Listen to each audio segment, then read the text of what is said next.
Hello guys, আসসালামু আলাইকুম। একে একে আবারও দ্বিতীয়বার কেক আনা হলো। আমরা একে একে দুইবার কেক আনছি। এর আগে আমরা দুইটি কেক আনছি। একটু আগে আমরা দুইটি কেক কেটে ফেলেছি অলরেডি। এখন আবার আমার ছোট ভাই সফরুদ্দিন আবার বাইশটার জন্য আরেকটা কেক নিয়ে এসেছে। তারপর কেকটা আমার ভাতিজা মাসুম খুলতেছে আস্তে আস্তে। হ্যাঁ, এটা কেক বাবা।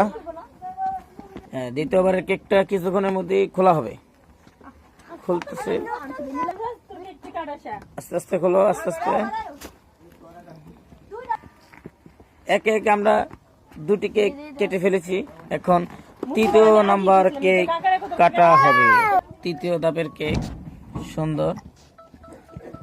হ্যাপি বার্থডে টু কিং মাসুমের দ্বিতীয় নম্বর কেক একটু কিছুক্ষণে কাটা হবে। সবাই বেশি বেশি লাইক কমেন্ট শেয়ার করে দিবেন।